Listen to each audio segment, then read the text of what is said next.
Good morning and welcome to another episode of the Chatbox Breakfast Show.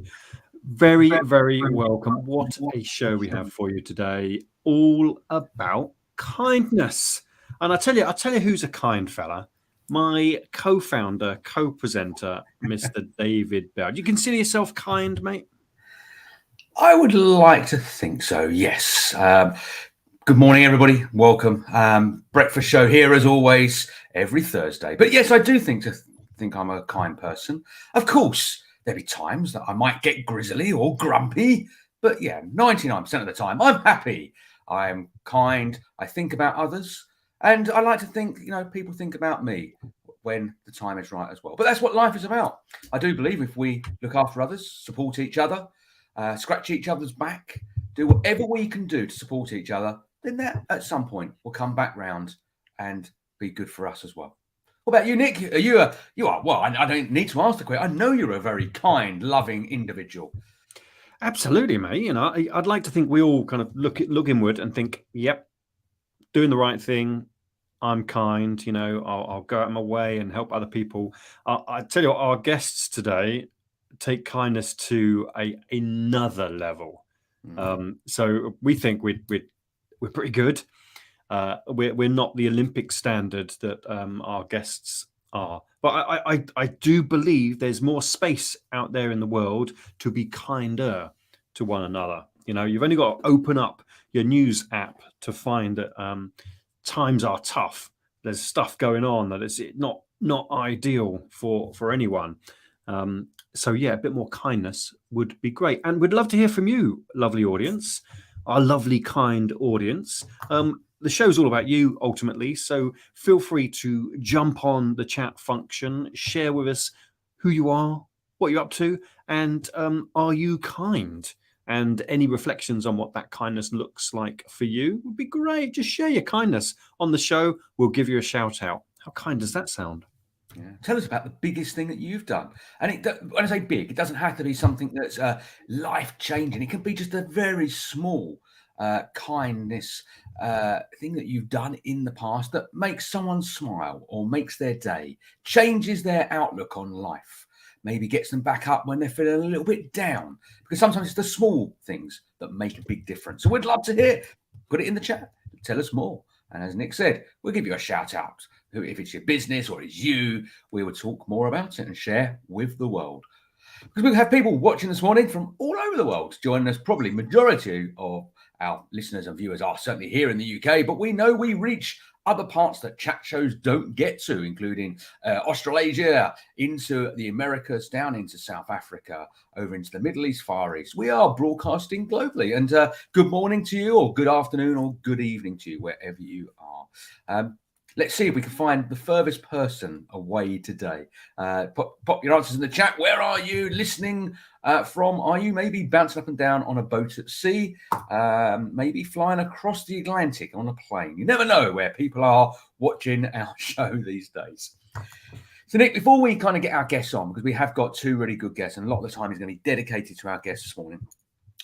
Coming up on the show later on, don't forget we are doing our Chatbox Champion of the Week.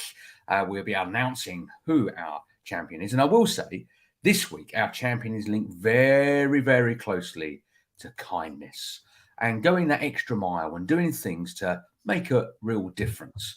So do stick around and we'll announce that probably about 5 to the hour and share our Chatbox Champion of the Week. So yeah, great stuff coming up. We'll talk about our book, Nick, because both of our guests joining us have got to talk about books. Should we kind of do a quick plug of our book, of what's to come? A book, mate? Have we got a book coming? Well, there is rumours kind of going around the circuit. Yes, we have a book. Here it is. Here's the front cover. Well, this is not the confirmed front cover. This is just a draft at the moment to kind of whet the appetite. But what we're looking for is people to help and contribute. A bit of kindness, actually. Be kind. Contribute to our book. In fact, get yourself in print. How cool is that? Right? Share your top tips. If you bumped into a younger version of yourself and you thought, I tell you what, I've got something to offer you. What would that top tip be? And then what we'll do, we'll share that with the world, put your name all over it, and you can be part of that book. How lovely is that? Coming out in the new year. Absolutely. If you want to get your top tip to us, you can do it in a number of different ways. You could put it in the chat if you feel brave enough to kind of put it there. But what we'd love you to do is just ping us an email at hello@chatboxproductions.com with your tip, who you are, give us some contact details so we can make sure we get that in the book as well, and make sure we credit you for your great top tip. But tell us how that top tip has changed and influenced your life, your business as well, because if you don't do that, we're going to just reach out to you and ask you a few more questions as well, because we want to make sure it's not just a top tip. We want some kind of action around it, how it helped you and how it drove your business or your organization or your idea forward. So yeah, hello@chatboxproductions.com. Superb, mate. Very excited about that. Very excited about that. Won't be out before these other books that we're talking about today on the show. So excited. So excited. Have you looked at the news today, mate? Is there anything going on that we need to talk about? Because there's a lot of stuff going on that we really don't need to talk about. We are known sometimes, Nick. We are known sometimes to be, Dave and Nick. They kind of dig in and they kind of bring some of the negativity to the surface. But we don't mean it to bring the negative. We're just bringing the news to the surface.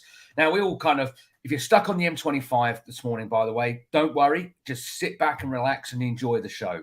But we know there's obviously lots of issues happening around the M25 with protests and stuff like that. We're not even going to talk about that anymore today. But I picked up a couple of headlines on the papers because I thought, Kindness Day, who are some of the kindest people to us when we need them?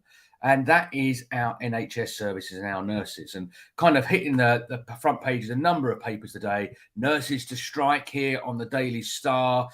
In the Metro, food bank crisis is happening. So there's lots of stories that are happening around the country. But the NHS is kind of definitely sitting up there. Nurses, when we need them, they're there. The food banks, when we need them, they are there. So I suppose there's a call to action here for everybody. This is my kind of calling out. And I will mention actually how this kind of come round. But if you've got doing your weekly shop, your monthly shop, and you've got a bit of surplus cash, and it might just be a few pounds, why not buy something and pop it into the food bank charity box at the end of the tills? Most major supermarkets do that, or you can obviously take it along to a donation centre, because there's going to be someone out there where times are a little bit tougher than usual, and they would welcome that donation. So that come around actually because our previous Chatbox champion, Mr. Keith Smith, he's over in the USA, and what we do with a Chatbox champion, we send off a book which has been kindly donated by one of our champions, one of our friends of the show. And Keith said, look, don't waste the postage. I've got hundreds of books here. As much as I love another book, take what that would cost to post it and the cost of the book and donate it to a food bank. So that's what we're going to do.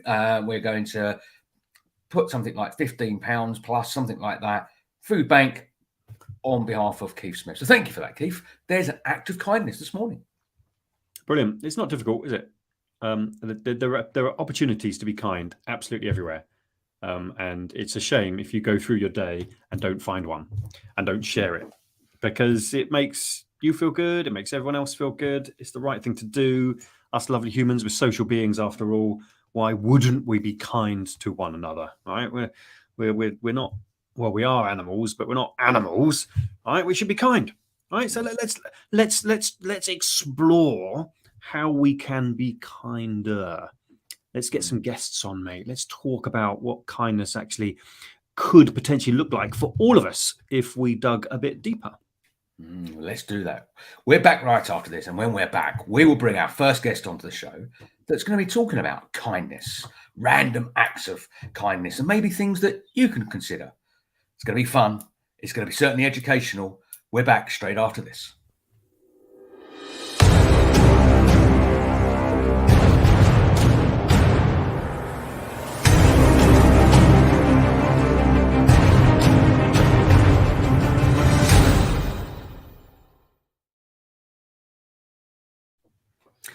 Well, welcome. Good morning. If you are joining us, we've kicked off the show this morning. We're talking about kindness, random acts of kindness, because on Sunday coming this weekend, it is Kindness Day, and it's your opportunity to maybe do something very small, but makes a big difference or could be something very significant.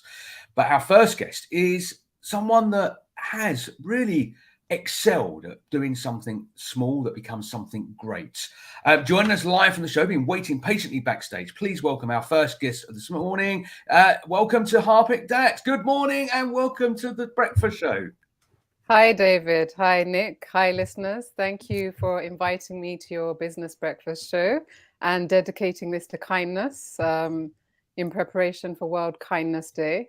I don't really believe in these days. We should try to be kind every day, but it's a great opportunity to talk about this subject, which I think a lot of businesses don't really spend so much time thinking about. Yeah, no, absolutely.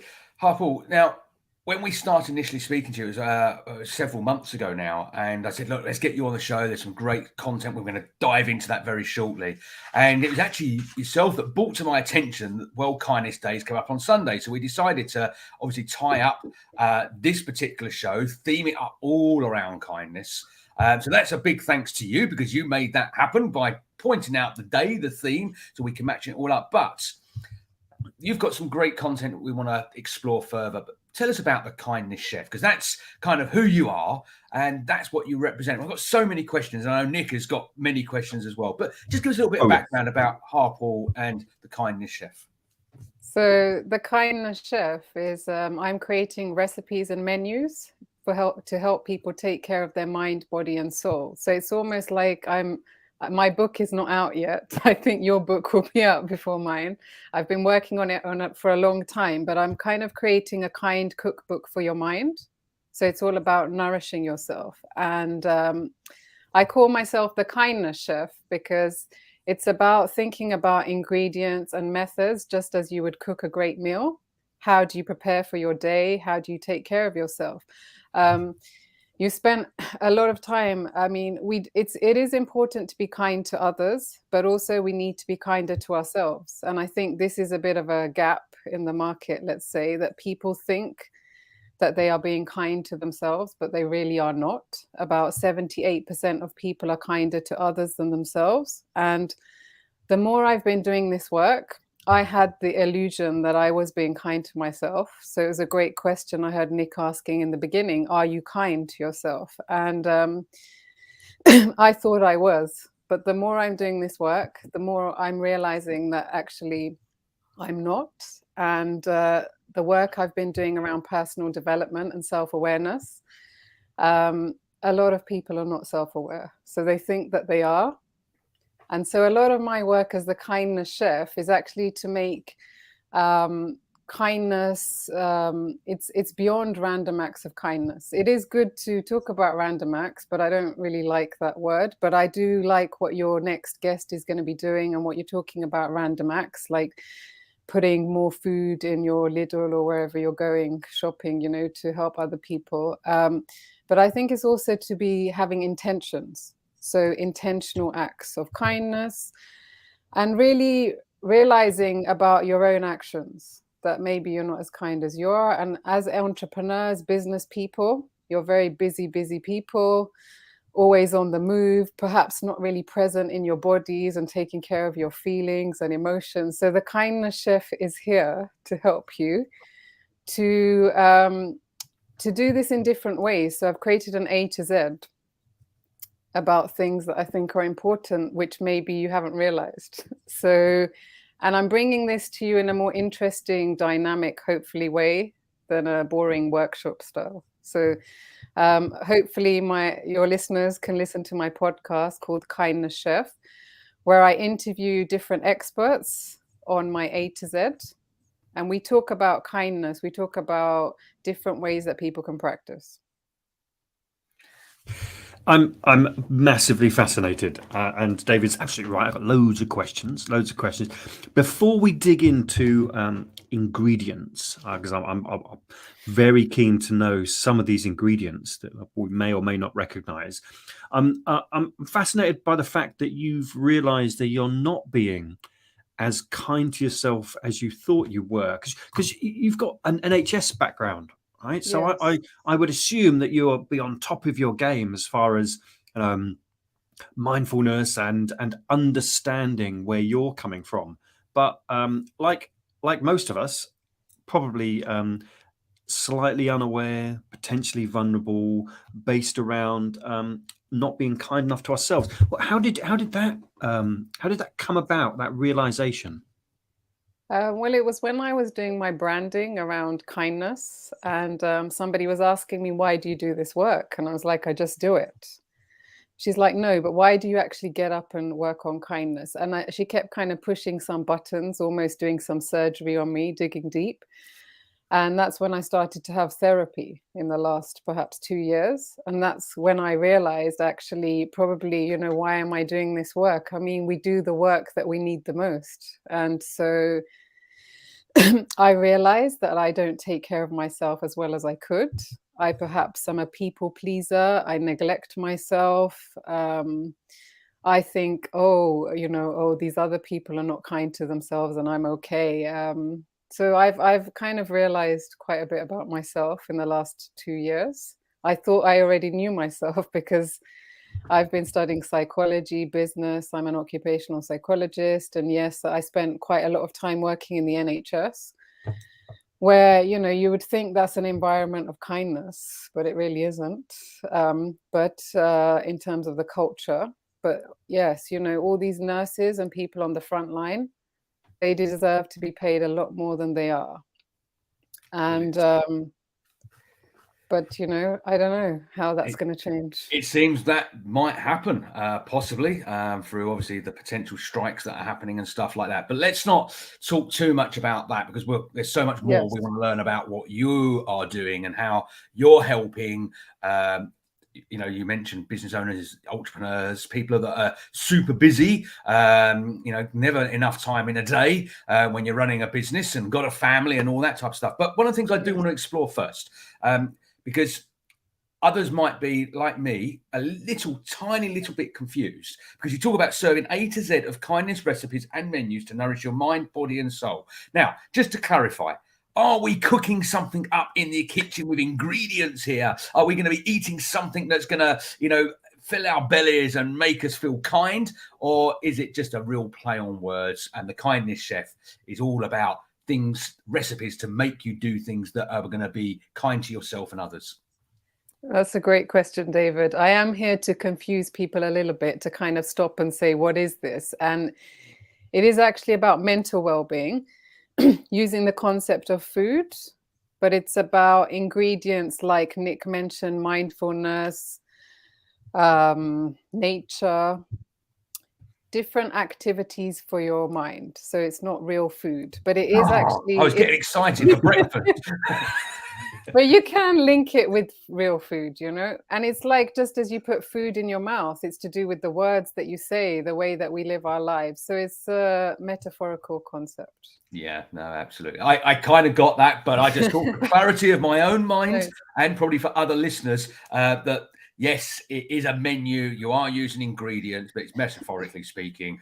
We won't be cooking something up in the kitchen as such this morning and replacing our cornflakes or our white or wholemeal toast. It's going to be sharing the content and the words instead, which is fantastic. Really powerful metaphor as well, right? Because if we don't nourish ourselves with food, then we're in big trouble. If we don't nourish ourselves with the right kind of kindness, similarly, we're in big trouble. And more now than ever. You look out into the world and think people are really struggling. So it's as though we've been starving ourselves of kindness for far too long. Get that book sorted, Harpal. Come on, we are hungry for information. Yes, I need to get going with the book. So what kind of ingredients? I imagine some will know, but others perhaps will be surprising. What pick some ingredients for us for a tasty treat. Okay, so it depends what we're like. Also, David was talking about, what I do with people. I've also created, say, like a menu for mindfulness for some organizations. And so there, I'm not necessarily using ingredients, but if we were doing mindfulness, let's say ingredients might be using your breath, going in nature, using your body, looking at sounds, It could be writing, it could be drawing. It depends on, so mindfulness is about being present in the moment. And it's whatever can help you with that. So music, there's different ingredients. Yeah, no, it's really interesting. And we're talking about things here that firstly we can do in our own time, in our own space, and just us. But my assumption here is also this is something we could do with our friends, our family, our work colleagues, or maybe to a degree, might be a little bit weird, but random people around us as well if they wanted to participate and join in. So it's not just on our own, it's something we can do all together. Yeah, and that's the beautiful thing about kindness. You know, it's so simple. And it doesn't actually matter, you know, when you observe kindness, something happens in your body, the endorphins, there's a powerful effect. And it actually doesn't matter whether you're doing self-kindness, kindness to others, or observing. There is a benefit for your well-being. So it's really powerful. And the great thing I love about kindness is that everybody gets it. Children, you know, we all know how to be kind. So it's not something we really need to learn. I think we do have this capacity deep inside of us. That's a really good point, actually. You say learn as children, as they're growing up.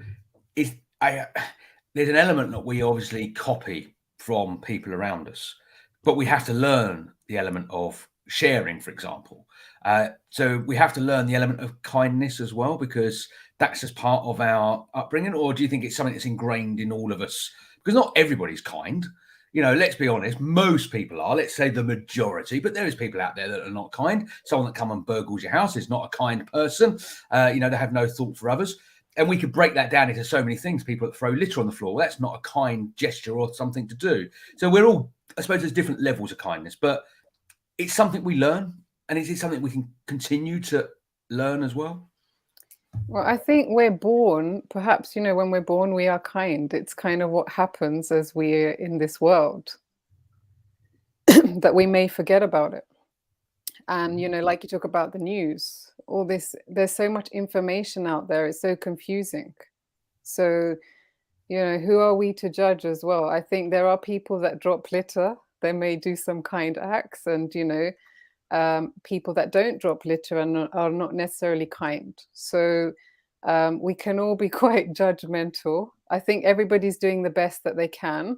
But what we can learn to do is realize we're living in quite a stressed, distracted world where taking care of our mental well-being is really, really important. Maybe because, you know, we're living these busy lives alone. So we do need to learn now how to take care of ourselves. Yeah, I can see Nick scribbling away in the background there. He's writing all this down, you see, for the book. I'm a big note taker, all right? I guess that's... I tell you what's massively resonated, and I'm sitting here taking notes. Your comment, we do the work we need the most. And I am obsessed by communication. That's my world, human-centric communication, and it's sinking in, and it's that I'm doing the work that I need the most, and possibly why I'm a massive note taker, because I don't want to miss stuff. You know, I don't want to miss some of this this cool content. And I totally agree. We are in a very stressed and distracted world, doing the best we can, and any assistance that we can offer one another, then, you know, we should be doing that, and loud and proud, which leads me to the question about the Kindness Cafés, which sounds very cool. And once again, is it a metaphorical cafe, or are there kind of places where we go and be kinder than we thought we were?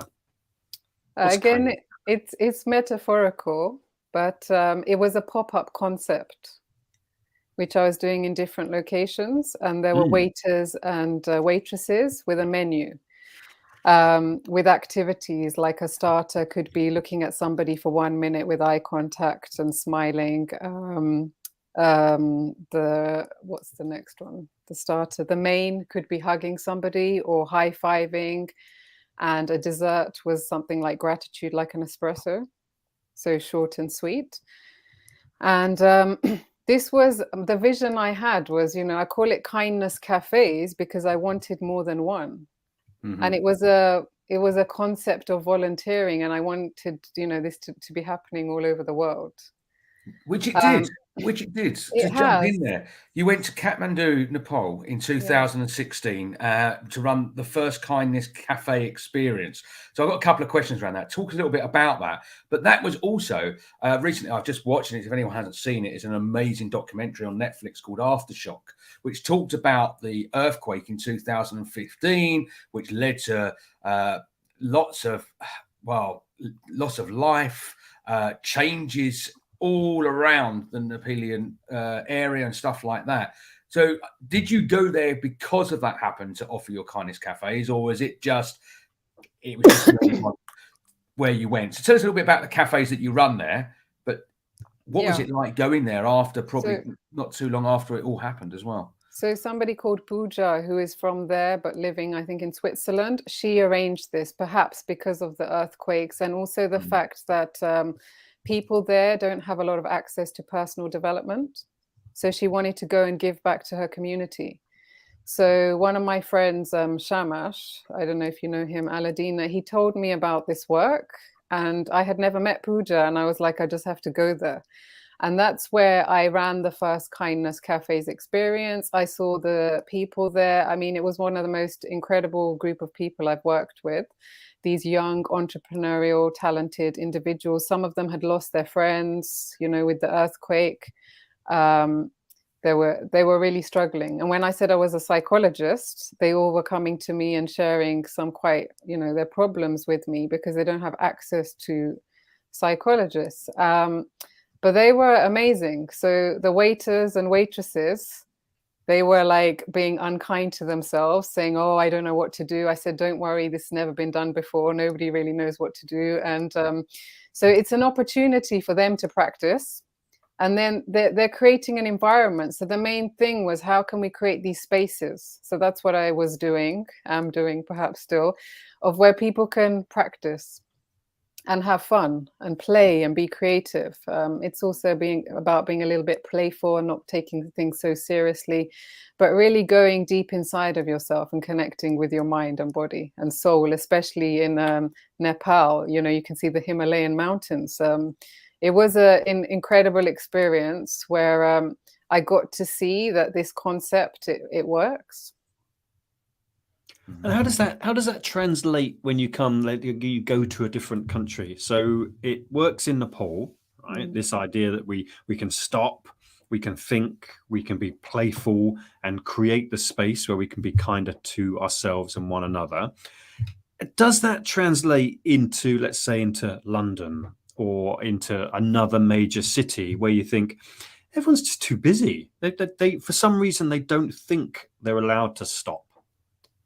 Yeah, I think it depends on the company or the event. I did it at TEDx Covent Garden Women. It worked there. I've done it in Keynsham. They wanted to be the first kind town in the UK.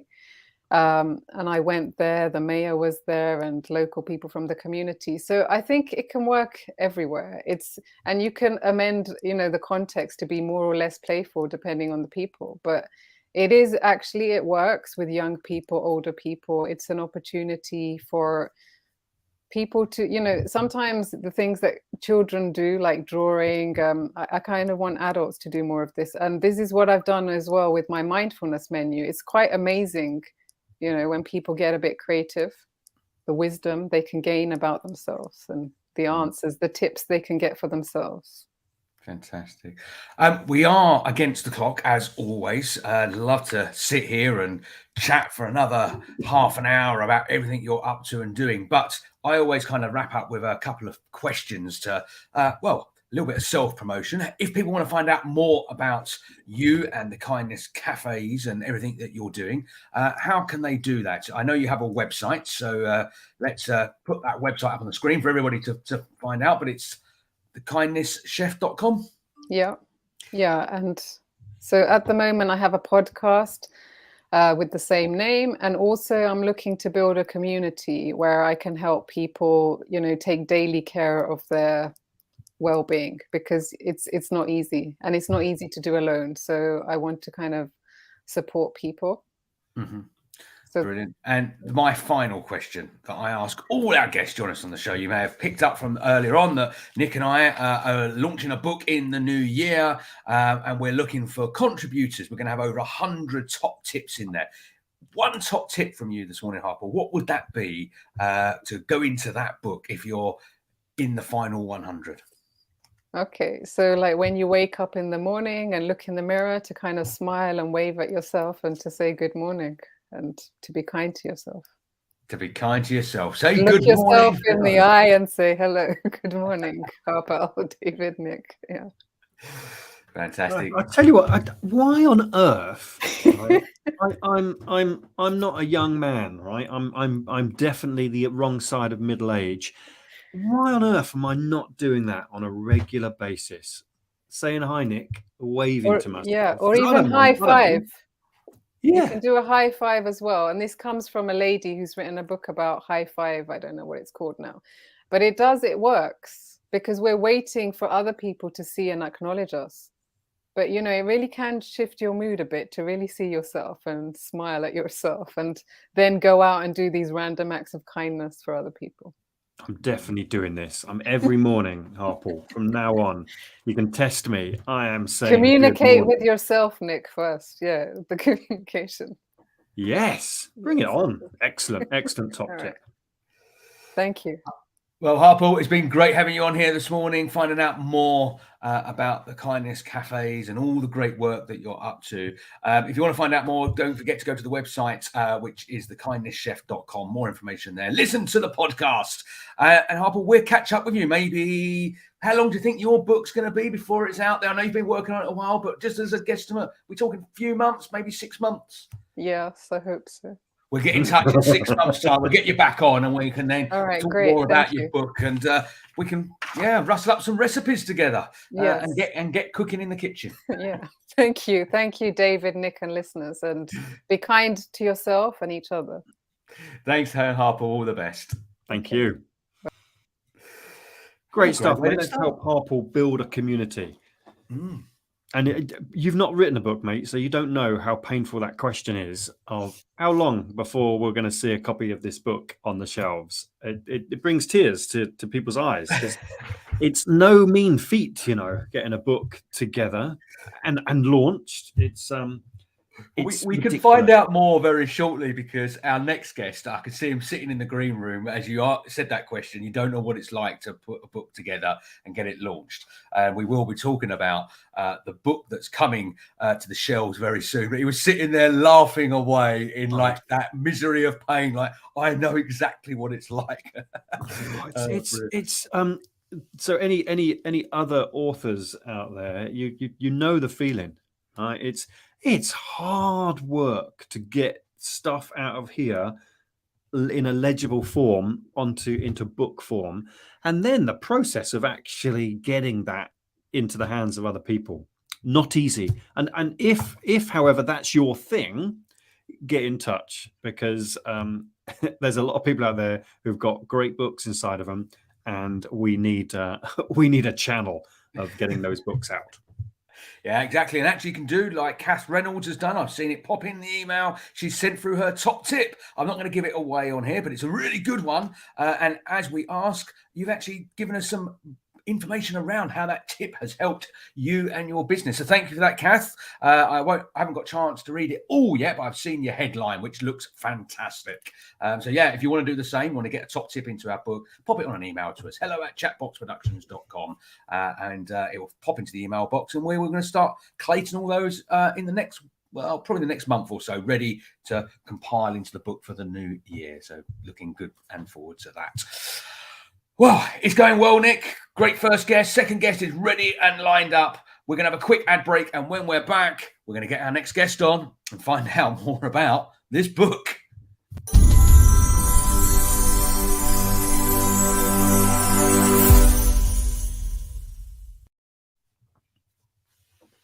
Fabulous. Very excited to see the book come to fruition and hear the story behind it and hear a bit more from someone who's been on the show before and he's just simply an awesome individual. Ladies and gentlemen, prepare yourselves. Get ready for the magical Mr. Chris Daems.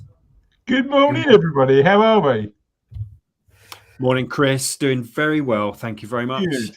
All the better for seeing you and Harpal and immersing myself in a world of a richer brand of kindness. I am a bit worried about it because you've really set the expectation really high, and all I can do now is disappoint.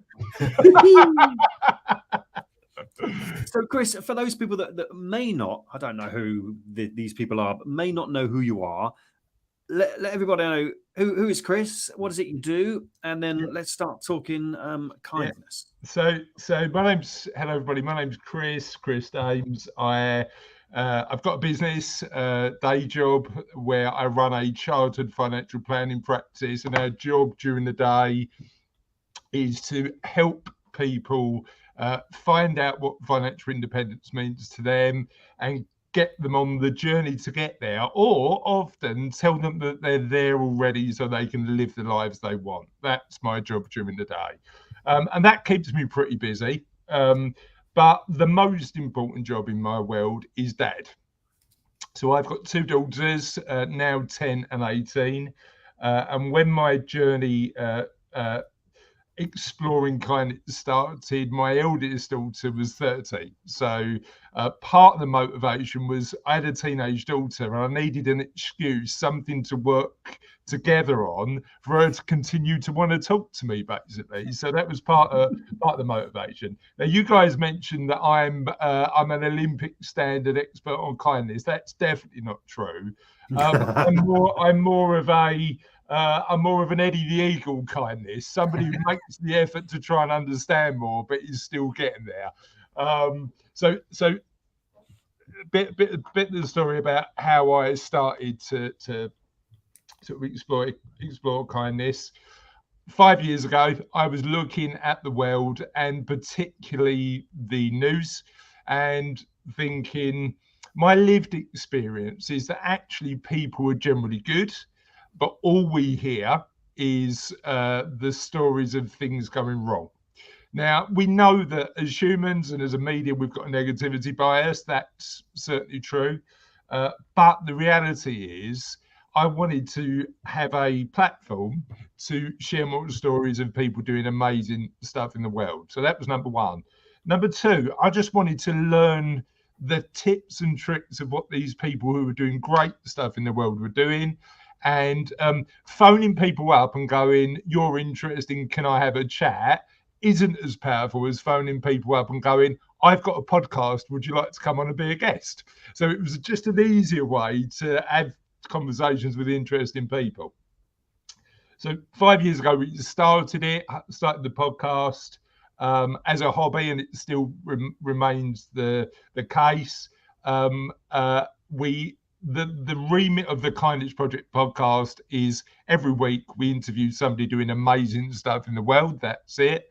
And we've had some amazing guests from people who have got Netflix documentaries on kindness to run local and national charities, all the way through to a guy that I interviewed last week. It's going to be an amazing interview when it comes out, who runs a football club up in Edinburgh, in Scotland, who during the pandemic turned the entire infrastructure of his football club into a food bank, fed 7,000 local people, and got an MBE this year for the amazing work that he'd done during that period. So I'm incredibly lucky to just meet inspiring people just through this podcast.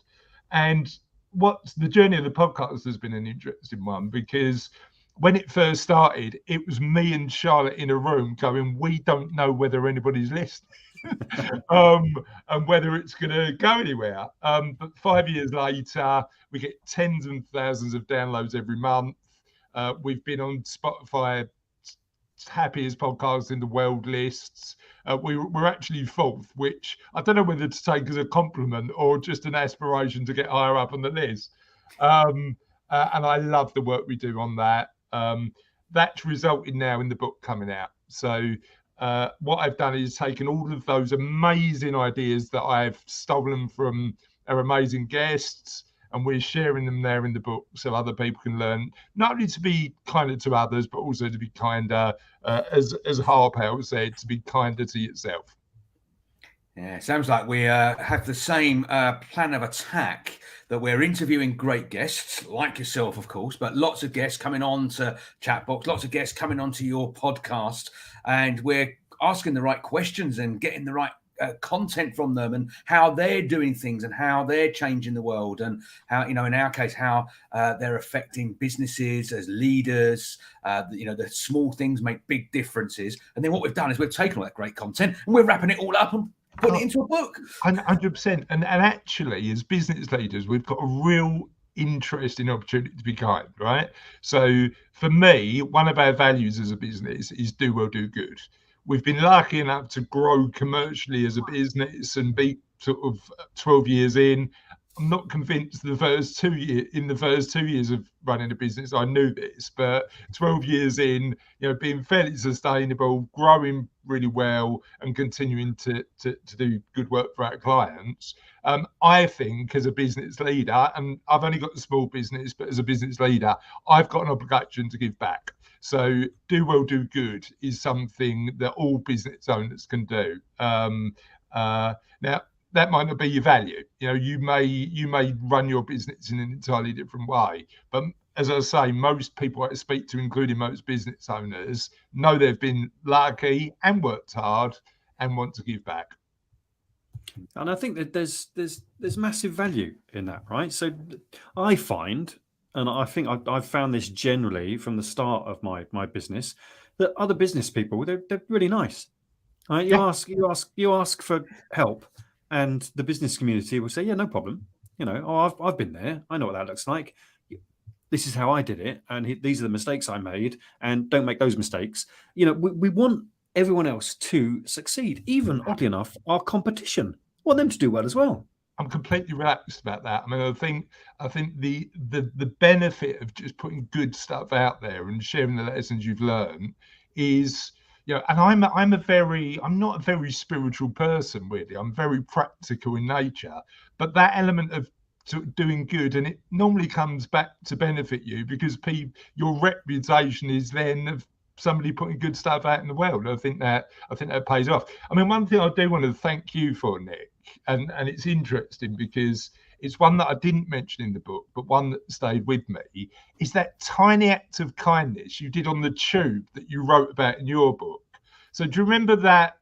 Do you remember that thing you did where I think you smiled or had a ball and you threw it to somebody else and it started about? Do you want to tell that story? Because I think there's a really interesting way to engage people in kindness. Very, very quickly, because I've told the story a number of times, but not necessarily on this show. A game of catch on London's tube wouldn't happen today because there's a tube strike. So that's ironic.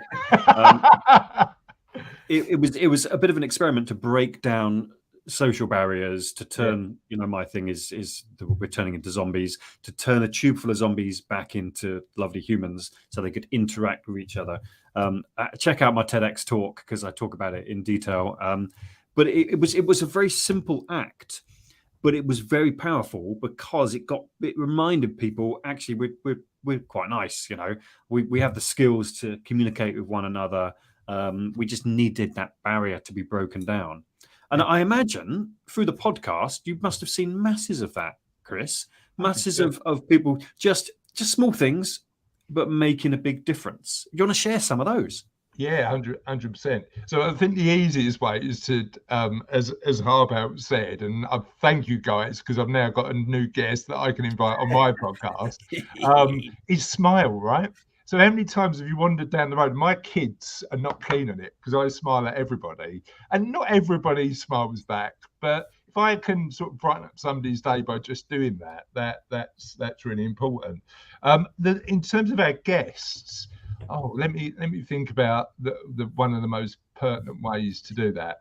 There was a really, and I'll make sure that on the comments after the show I share I share some of the ones that was most pertinent. But there was a lady who came on called Ruth Hughes, who was a positive psychologist. She's a lecturer at the University of East London on positive psychology. And some of the tips she used, one of the big things is physical touch. You know, just a hand on a shoulder can make a huge amount of difference in terms of just acknowledging people, listening to people, and letting know they're loved and cared for. And I think, particularly as we've got busy lives, sometimes we all need that. But the big one for me is food. Dan's coming in. Say hello to Dan, everybody. Morning, Dan. Is food. So we've had so many guests on who use food as a conduit, actual food as a conduit to deliver kindness. So we've had plenty of people who run food banks, but one who invited me to an event who effectively delivers food to the people in Nepal who haven't got it. So she does tens of thousands of meals every year, all delivered to Nepal to stop people having that food hunger. Now we have that in the UK, right? There's people who particularly at the moment, don't know whether to put their heating on or sort of have a meal. I think in a relatively wealthy Western economy, we need to do more about that, and certainly as business leaders, we can contribute. Do you think during these, tougher times that we're all aware of, you talk about the UK here, but it's a global issue as well, but people do rally together. People do go, okay, look, so the whole Ukraine, when that kicked off, everyone went collecting, donating, and did everything they can. We're now in this time, it is, you're right, it's that kind of eat or heat scenario that's happening now. And people are, probably where they never used to, but they are putting some extra bits in their basket, donating to a food bank, whatever that might mean. So during time of crisis, and this is a crisis, we do get together, don't we? We do rally together and make a difference. 100%. I mean, I think as a country, and actually as people in general, we're normally really kind.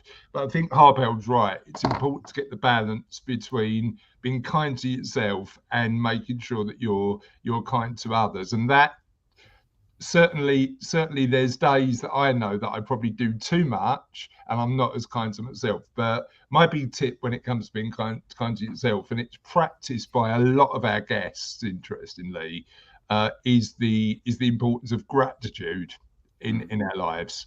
So I'm the wrong side of 40 now. I'm 45, so I'm closer to 50 than I'm 40. I did a presentation to 100 advisors yesterday on the fascinating world of inheritance tax, and I had a life expectancy calculator up that I shared, and I put my age in, and I've realized I haven't got, according to the calculator, I haven't got as much left as I've had, which is a bit of a scary thought.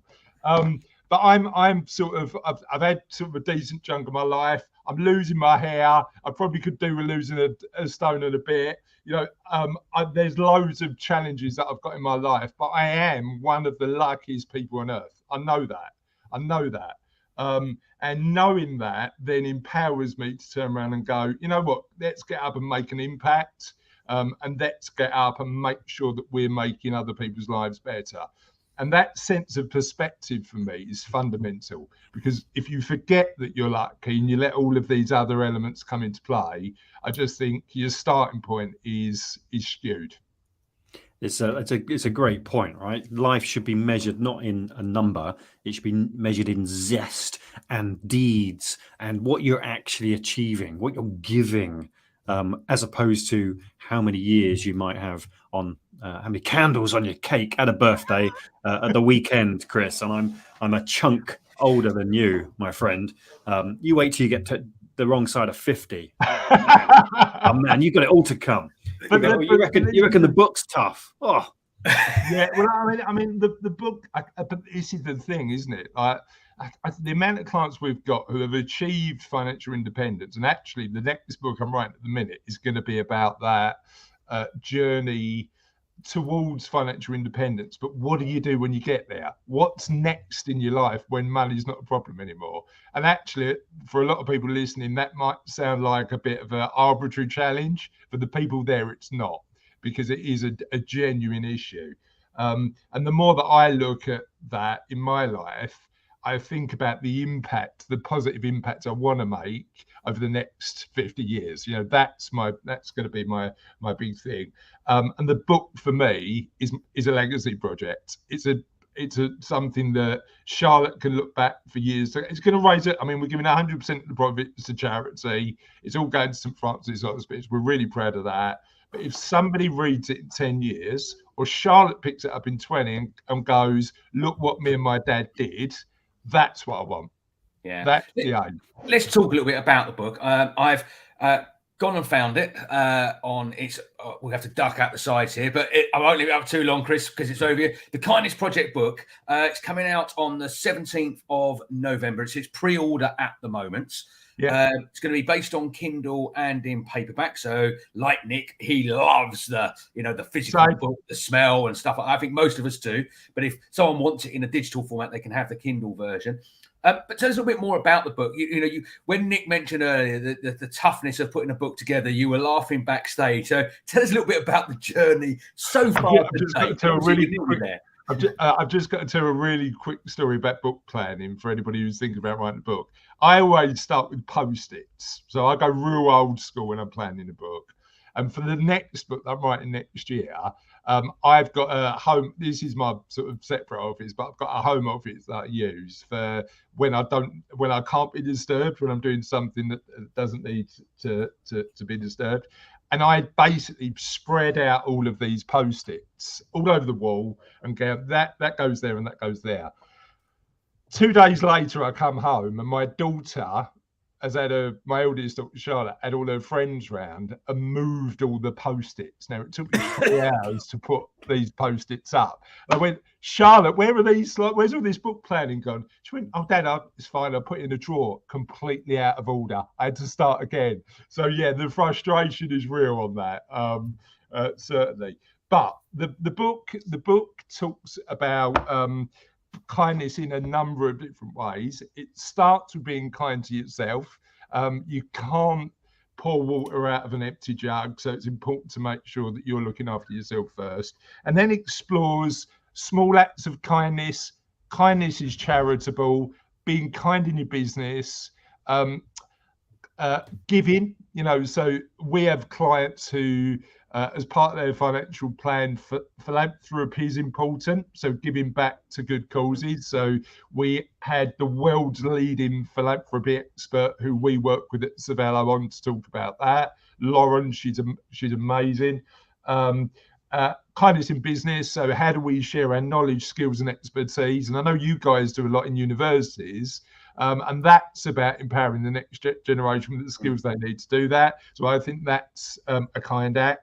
And then I conclude with a story about a podcast interview we did with 2 ladies who run an organisation called kindest.org. So you can find it on the web. And it looks at the science of kindness and how kindness is actually a really selfish act. Because I know that being kind to others makes me feel good. It triggers all of those amazing chemicals, serotonin, oxytocin, all of those chemicals that make us feel amazing. So we'll talk about a little bit about actually kindness is good for the community, good for others, good for the world, but also good for yourself.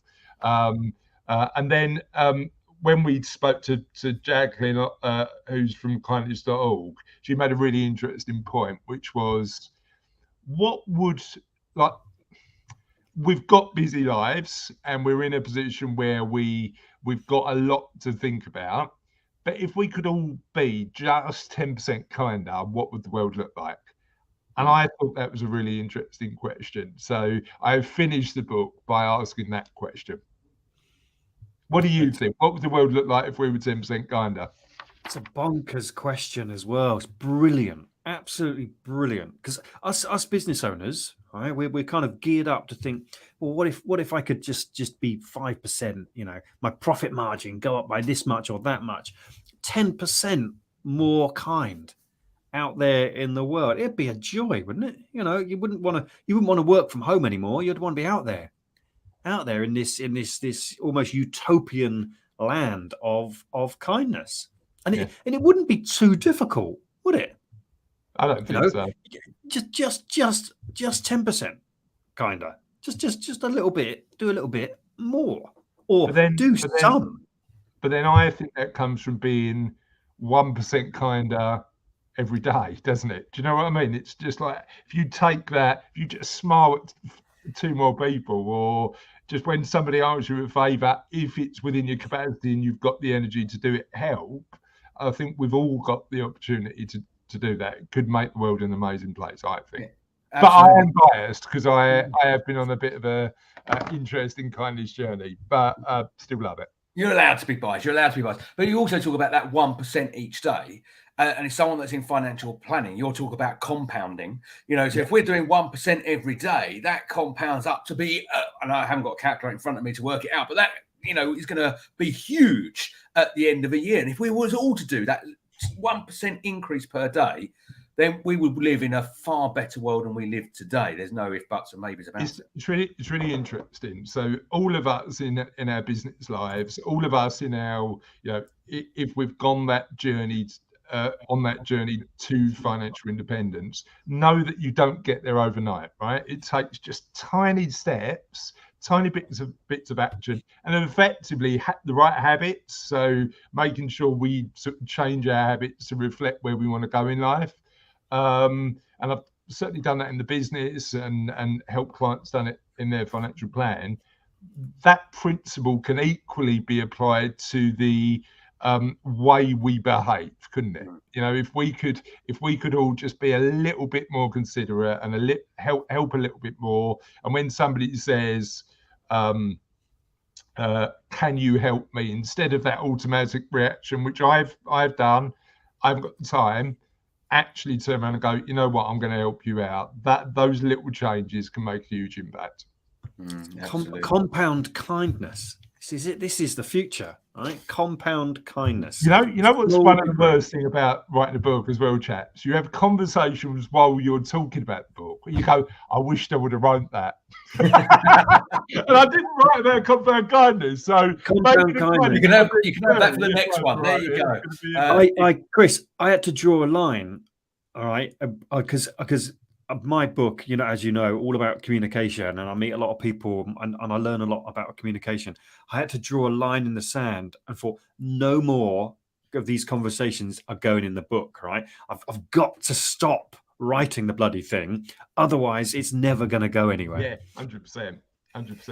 So, Chris, we are pretty much on the margin of time, and I'm really cautious here. We need to get the last plug for the book. I have already put it into all the chat channels, so there's the links there so people can go on to order it from Amazon for the Kindle version and onto the bookcase store to order it, the paper version, which is out on the 17th of November. But if people want to find out a bit more, how can they reach out and get in touch with you as well? Yeah, so I mean, we've got now 250 plus episodes of the podcast on www.thekindnessproject.co.uk. So you can find out a lot more about the podcast there. We've had amazing guests over the years, loads of insight in terms of just being that 1% kinder every day. So certainly take a look at that. There's also a book tab, so if you want to be reminded for when the book comes out in 7 days' time, you can sign up to the mailing list, and it will give you an update on the day the book comes out.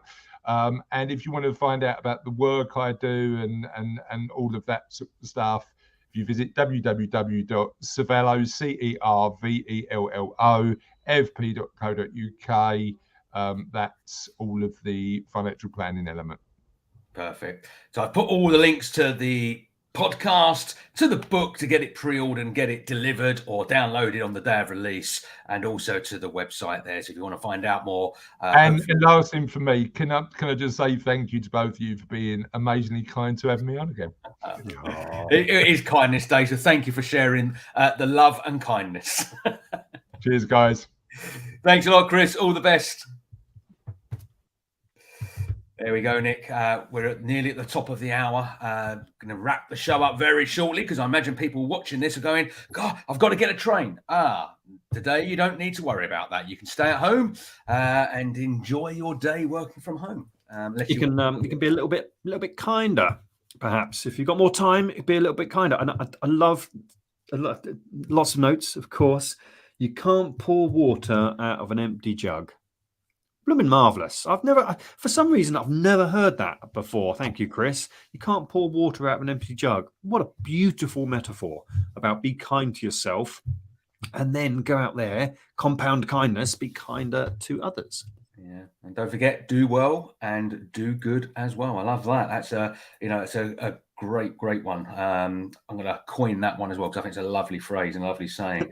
But you were saying we're just going to steal stuff from Chris. Yeah. Well, no, I will actually say I know this amazing guy that uses this do well, do good, and what a great way of putting it. It really is. Talking of champions and people doing good and doing well, it is that time. We're a little bit behind time, but it is time to announce this week's champion of the week.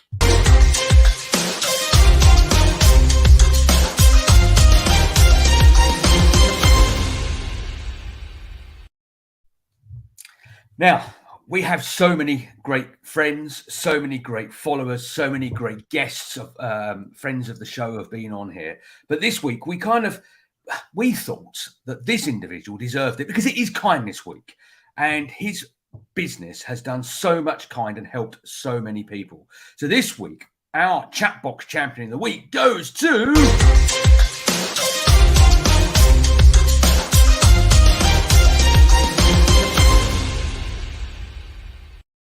Yes, it's Mr. Nigel Richardson, a friend of the show. He's been on here, talked about his story about how his kindness started by putting a bag of just groceries onto the doorstep of his next door neighbour. And that turned into the secret hamper, where he then started shipping hampers full of goodness all around the UK to the NHS, to the doctors and nurses during the pandemic as well. And really was supportive about what they do. It was all about care. It was all about kindness. And now he's also the sales director for Rossi Ice Cream as well. So, Nigel, it's 100% deserved. We'll get you on one of the future shows because then you can come on here and tell us and update us on your journey. But this week, Nigel, you are our Chatbox champion of the week. So congratulations. Brilliant. What a lovely fella as well. As our lovely guest today. Thank you very much, Harpal and Chris. It's been an absolute joy, today's show from start to finish. Loved it.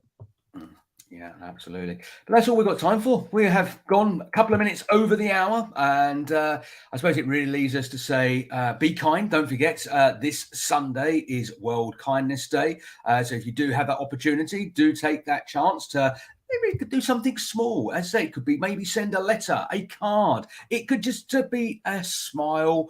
It could be to pay it forward, a random act of kindness, whatever that means to you. Maybe use that day to do something that could make a big difference to somebody else's life. Well, that's it. It's goodbye from me. And cheerio from me. We'll see you next week here from 8 o'clock in the morning. Bye-bye.